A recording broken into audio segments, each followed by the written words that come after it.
Hey everyone, here we're going to talk about money, but not in that boring, complicated way you usually hear about it. No formulas, no graphs, just real talk about how we actually behave with money. Every day we make financial decisions, what to buy, why a price feels fair, or how we sometimes fall into the trap of discounts and limited offers. Starting from the next video, we'll dive into the book Dollars and Cents by Dan Ariely and Jeff Kreisler. It's a fun and simple book that shows why our brains don't always make smart money choices. So if you want to make your financial decisions more conscious and intentional, stay tuned. You're going to enjoy this series. All right, let's jump into the book. The world of money is getting more complicated every single day. Loans, mortgages, insurance, they're all getting harder to understand. We're also living longer than before, which means we'll spend more years in retirement, facing new financial technologies, more choices, and bigger challenges. And because of all that, we're thinking about money more than ever. Now, if all that thinking actually helped us make better decisions, that would be great. But the truth is, it doesn't. Making bad financial decisions is kind of built into us. We humans are amazing at messing up our own financial lives. So let's think about a few questions. Does it really matter if we pay with cash or with a card? Technically, we're paying the same amount, right? But studies show that when we pay by card, we actually spend more. We buy bigger things, we leave bigger tips, and yeah, we forget how much we've spent way more easily. Here's another example.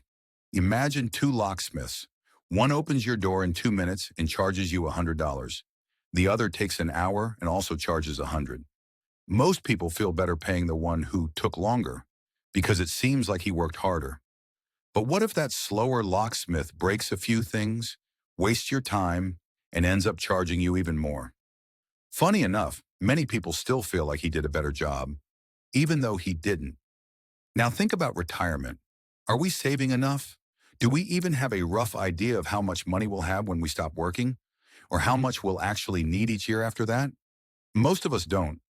We're so afraid of thinking about retirement that we end up saving less than 10% of what we should. We're not sure if our savings will ever be enough, so we just assume we'll work until we're 80, even though the average life expectancy is 78.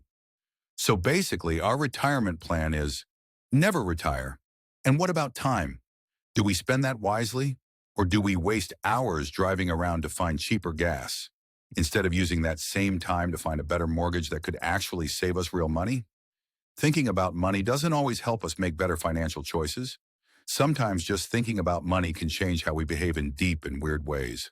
When people are stressed about money, they perform worse on problem-solving tasks.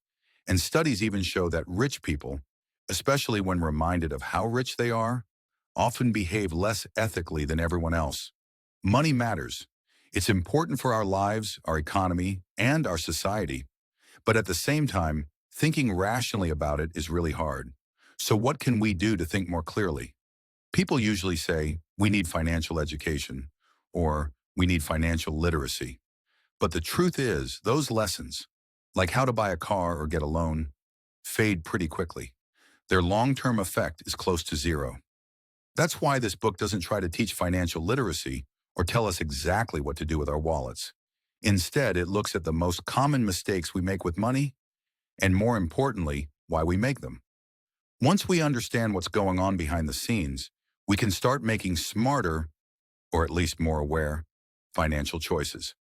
This book reveals how we think about money, where we go wrong, and the gap between what we believe we're doing and what we're actually doing. It's about the challenges we all face when we try to think logically about money and the everyday traps we fall into when we spend it.